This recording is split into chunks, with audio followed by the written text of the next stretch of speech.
Hello again, it's Little Lotta, and I have a question for you. Do you like watching things that are scary, things that are spooky, and things that are just a little bit silly? If you do, then you're gonna love the genre of analog horror. Now, I love horror, which is technically means that I like being afraid, but like everyone has their thing, so only God can judge me. I first got into analog horror through like film theory and like I think it was Finding Mary, the series, what it was called. I don't really remember. But ever since then, I've been a big analog horror girly. Last week, I was chatting with a friend about a bunch of different analog horror series that I've watched, and I put together a little list of my top 10. Here it is. But after that, I decided to revamp my list for a video and talk about what I love about each of these series. At number 10, I've put Midwest Angelica. What basically happens in the story is that scientists discover this rock asteroid thing out in space, right? And they're like, ooh, you know what's going on with this thing, right? And eventually they find out that this thing is not actually a rock asteroid thing. It is in fact a sleeping, breathing organism. Well, I don't think it was breathing. I think they found out it was living because of like brainwaves that this thing was giving off that was kind of similar to like sleeping patterns you'd see in people. Right? So they're like, oh shit, this thing sleep. And they were studying it for a while, and then one day, out of nowhere, a piece of this thing falls off and lands on Earth and proceeds to fuck shit up. It starts assimilating with like other living organisms in the surroundings, which is bad because humans are living organisms. Shenanigans ensue. It's a very good story and I love the visuals, but then again I might just be biased for all of the pretty red that's in the show. So do what you want with that information. Also, watch the show because there is a very good lesson to be learned about trusting niggas at work.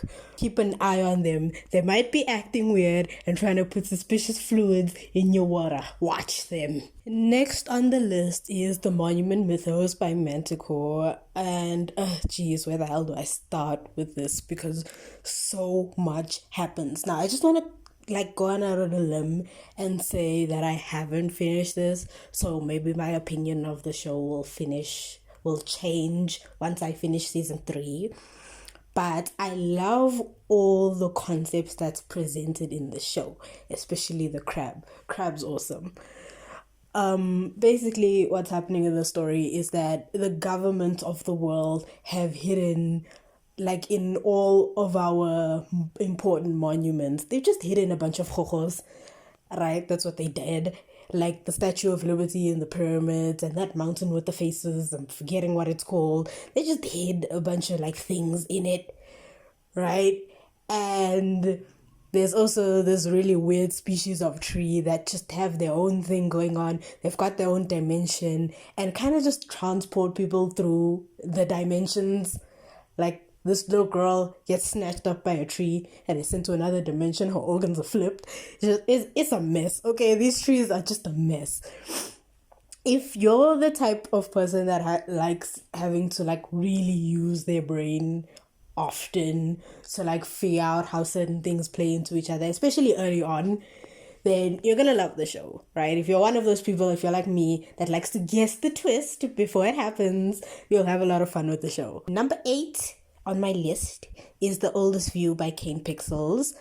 Unpopular opinion, but I like this series just a tad bit more than The Backrooms. I'm not saying by any stretch of the imagination that The Backrooms is bad. It's just that I like this one more. Alright? Alright. The story of The Oldest View, basically this YouTuber finds a suspicious hole by a tree, and like a protagonist in a horror movie, he decides to explore it because, of course, sees a suspicious, ominous wooden door, go through it, why not? And in this hole, past the creepy door, he finds an abandoned mall, right? On his second visit of the mall, he does discover that it isn't as empty as he thought it was. Right, and proceeds to get chased around this thing. He thinks he can get out. Oh, there he falls, right? Very simple story, like on the face of it. But, I like the themes. It goes over. I'm not gonna go watch the thing. Right. What I genuinely love about The Oldest View, which is why I like it a bit more than the back rooms, right, is like just genuinely, I'm not joking, the how well it manages to raise my blood pressure. Like, I don't think you guys realize almost every single time the protagonist like turned the camera like abruptly, like every single time he moved the camera, I would have a mini heart attack. Like, that's how much stress I was under because of the atmosphere was so well created that everything that happened felt so incredibly tense. And also, if you're going to do something like that, take friends with you. Because you see, when the stairs collapsed, if you had a chummy with you, they could have told you, hey, these stairs are looking mighty unstable. I think you should come back. That's the problem with horror protagonists. Y'all don't think to bring friends, bring more people. Have 20 people there. Like 10 of y'all in the mall, 10 of y'all outside. You'll have the whole thing set. Also, like what I was talking about with the atmosphere is there's not a lot of, there is in some portions where it's like substantially more like cinematic, right? But it is one of the reasons why I really fell in love with analog horror, because it's not cheesy like normal mainstream horror movies are. Like, I was looking at the blurb for Wrong Turn, The Foundation, right? And it's like the typical human fear of being hunted down by 6 mutants. And I'm like, what person is going out of their house and is like, damn, I really hope I don't get jumped by 6 niggas right now? Like, that's not a typical human fear. But like, most analog horrors actually deal with like fears that you would have realistically as a person. They tap into such a deep place in your subconscious mind. Like with The Oldest View, the mall was completely silent. Malls shouldn't be that quiet. Bro, it's so unnerving to see a place that should have a lot of people just not have people. Like, I think that's what triggered me beyond anything. Just the silence. There's no creative ambient music for like most of it. There's like one time that there's like ambient music, but like most of the time it's just silent, like mall music playing in the background. And it's and that scene where he says he's going to leave, and that scene where the giant starts rolling up to him, that scene actually took my life.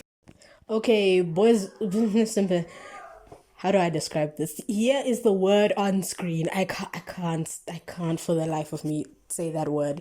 But it's one of the first analog horrors I think I watched. And let me just say that I am a sucker for the art style. The show looks beautiful. I love the character designs as well. Like, you can see a lot of love went into the designs, and love and thought went into the designs of the characters. Like the complex. Look at him, bro, strutting around. Look at him, bestie slaying, right, with the crutches. But also, in all seriousness, I love how the series chooses to explore the mental health and the feelings of depression and isolation that the protagonist has. Like, the amount of just symbolism is touching. It warms my soul, right? And I like watching the protagonist heal, bro. I want him to win. I like seeing him work to try stay consistent and improving, even though he struggles a lot. Like, all these things in his brain. I like that the dog is there, that stabbaged up the complex. We love him, right? And I would definitely recommend this to anyone. Number 6 on the list is the Oddity Compendium. But I really feel like anything made by Dr. Nowhere could easily go here, because I literally just love this individual's brain.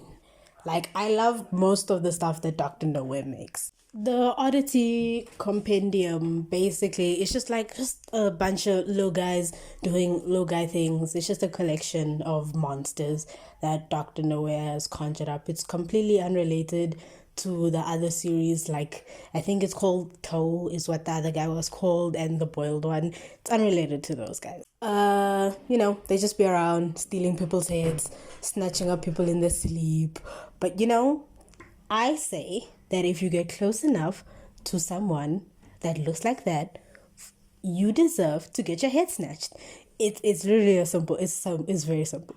Also, like just announcement right now, everyone please support my child. His name's Fulbus. Look at him. Isn't he adorable? Isn't he precious? Support his hustle. Eat chairs now. Do it. Also, on a completely unrelated note, I don't like you. What you mean you dancing more aggressively because you don't like my face? Bruh, I will smack the squiggly out your knees. You don't know me, bruh. The Walton Files is one of the best explorations of grief and regret that I've seen in media. I don't know if there's a better one. Basically, the story revolves around these two guys and their families, right? The guys being Felix Kranken and Jack Walton. So, like, Felix has a drinking problem. Love that for him. And one day, Jack asks Felix to pick up his two kids from a school event they were attending, right? But what Jack doesn't know is that Felix is drunk off his rocker because his wife just left him because of his drinking a problem, and there's also like a bit of implied abuse, right? So wife has vanished, and so Mandem has had a bit to drink. So a few hours later, the car crashes and the two kids are dead, right? Felix has killed him. Jack finds out about this and he fucks off for a while and later decides he's gonna start giving people the most hectic makeover that they've ever received in all of their lives, right? I'm not remembering now what happened to Felix, so if you want that information from me, you can't get it. I really love how the series chooses to go about that kind of exploration because Felix and Jack are kind of parallels of each other. They mostly do the same thing because when Felix is going through something, it becomes drinking, and then drinking leads to something else, and that eventually led to disaster. Jack just went into his own brain and Mandem he could have, because he still has a remaining child left, right? He could have really been involved with this last kid's life. Instead, Mandem choose to possess a rabbit and start killing people. The decisions we make in life, it's so crazy. Also, the animation style complemented by the art style, they look really good in motion, and it creates this very visually distinct feel that the Walton Files has. So 10 points for that as well. It's awesome. Love it. It really lends itself to the janky and weird way that animatronics would move. The animatronic movements are really good. Lucky number 4 on my list is the obelisk. Right now, obelisk is something I've also more recently picked up, and when I say recently, I mean the beginning of the year. If you were to ask me what's going on in the story, I would not be able to tell you. I don't fucking know. I can give you the events that happen, we are in the perspective of, I think, a child, because of the dialect that's used is very immature sounding. This is my friend. Do you see him? Yes, nigga, we see him. He's gigantic. There's also this other guy, I think his name is the Jester. He just be appearing and snatching up people's babies. Maybe. I don't know. There's a situation where he's looking at a cojo in a crib and is talking about it like it's the baby that went missing. So really, I don't know. There's also this strange house with no doors or windows, but an entrance from the ground floor. like not the ground floor. There's like what is it called? There's an underground space cavity in the house where you can enter into the house. And inside there are a lot of doors that like don't make sense. They're too high up, they're too small, and what. We see Bestie from the first video, and he says that it's either he says or the protagonist says that they recognize each other. So Besties met up in this strange house. What a reconnecting. As of right now, the main reason I like the obelisk is number one for the monster designs. I think they look really cool. Like, I love the mannequin hands on Bestie. They look so sick. And I don't like the jester. Something about his face makes me upset. And the point click style of visuals that we get is also very unique. As of now, we don't really know what these creatures are, what they want. I saw a theory somewhere that they're like imaginary friends come to life, but they come from this other dimension with the trees and this. There's a lot of stuff going on in the background that maybe we'll get answers to later. But definitely, for the mystery of everything, watch. Dreams of an Insomniac is also another one that I've picked up more recently. This one being like maybe Feb, right? So basically, what's going on in this story is that on some random day, a shop is broken into and a costume goes missing, right? And then later on some random Halloween, a bunch of kids go missing, right? And there's this strange individual on the loose that looks like this, right? Later, they open an asylum for people that have counted these monsters because they kind of like fuck with your whole existence, right? Like, let me explain. There's a police officer that encounters Mr. Skill one day, and Mr. Skill really messed things up for Homeboy. This cop is the reason we know as much as we do about these monsters. Basically, what these things can do is that they can mess with your perception of reality by giving you visual or auditory hallucinations. And if Mr. Skill touches your skin with his skin, you will end up looking like this.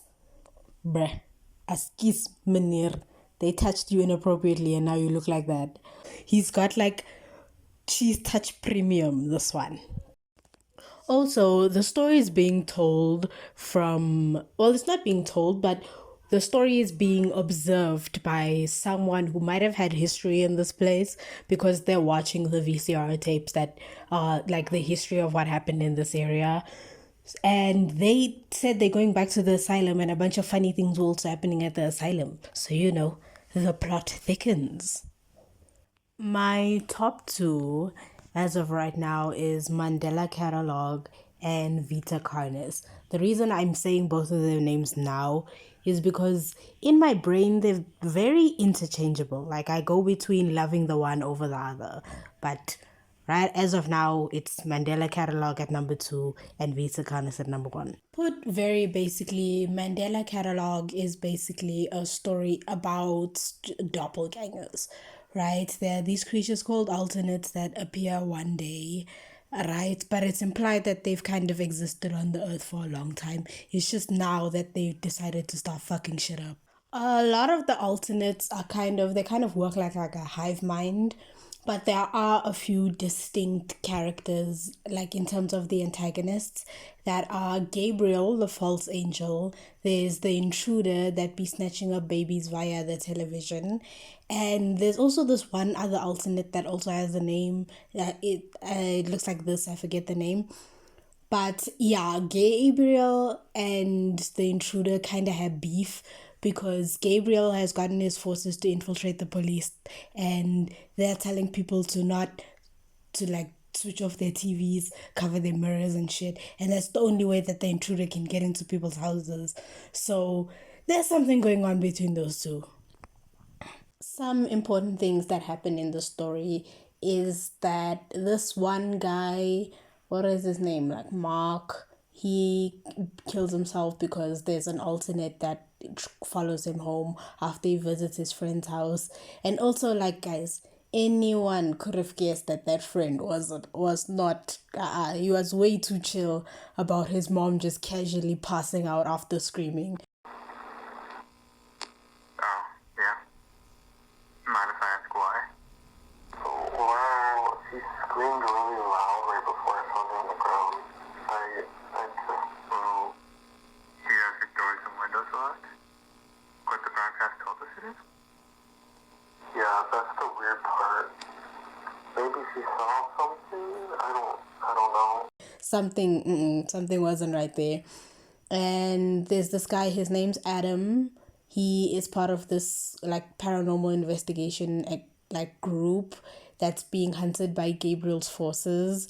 And also, I think it's another reason why Gabriel and the intruder are not chomies, because Gabriel's after this Adam kid, and it just so happens that Adam was one of the children that were taken by Mr. Intruder when he was a kid, and now Adam isn't really Adam, he's an alternate.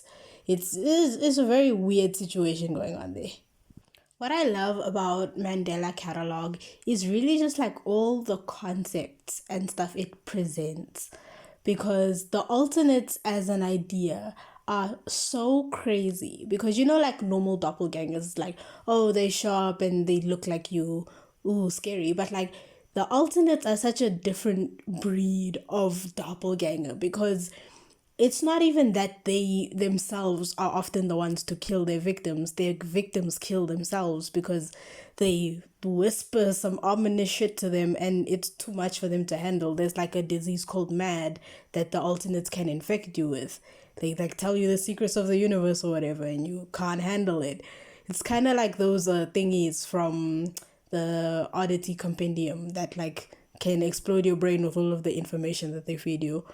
But yeah, that, and also the way the show looks is it's very different. Like the black and white live action mixed with some animated footage is it's very nice looking, and it like really lends itself to like the scares that show up in the show.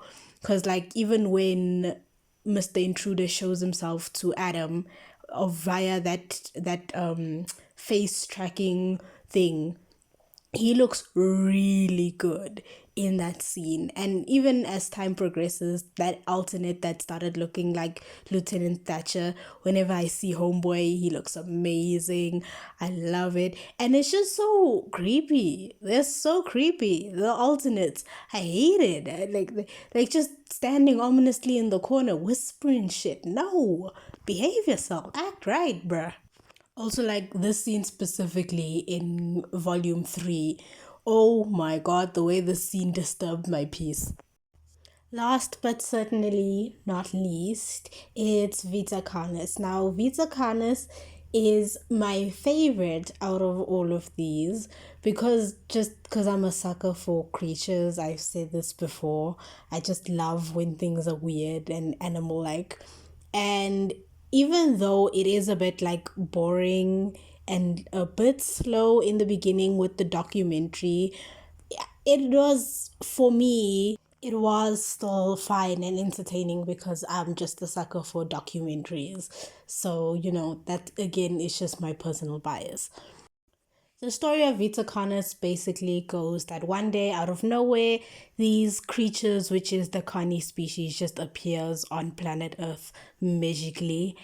And they start like affecting the environment in new ways, and people start doing research about them.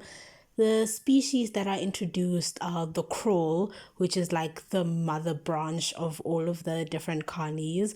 It's the crawl, the trimmings, meat snakes, mimics, hosts of influence, the harvesters, and singularities, and the monoliths, right? I might have gotten the order wrong. But those are the guys, right? They show up, mimics be eating people as well as harvesters and hosts of influence. and very important government figures start worshipping these creatures out of nowhere. They get shut up at some point, and even the people who start researching the carnies later on start getting brainwashed by these creatures. And the carnies have like a sort of hive mind that connects each of them to each other. So that's also a big problem that the people are currently dealing with. And yeah, that's just about well, it's not everything that happens. There's a lot of stuff that happens, like with all of these shows. I can't explain all of it in this video because, dude, I'll be talking for an hour. I love Vita Carnus because it's like a study of like animals, except the animals are weird and monstrous and have a hive mind and will probably kill you. The I love like the world and how everything is presented because I find it very interesting how the general public are reacting to the carnage and how we learn about how different parts of humanity have been using the carnage to benefit themselves. Like meat snakes are used for like disposing of rotten flesh and stuff in butcheries. Mimics kill people. The cults that I mentioned earlier were using the spores from the host of influence in a spice to try and get people to, I don't know, also worship the carnies. And people are keeping trimmings as pets, which is the best video in the whole series. Don't argue with me. I would be the type of person to own a trimming as a pet. They are so flippin' cute. Actually, I think I'd be the type of person to have a trimming and a meat snake. They are both very adorable creatures. I love them with my whole heart and soul. That is it for my little list. This video took forever to fucking edit. But here it is. If you enjoy, thank you. There are a bunch more analog horrors that I've seen that I didn't talk about in this video. So if you want me to talk about them, let me know. This is it for now. Toodles.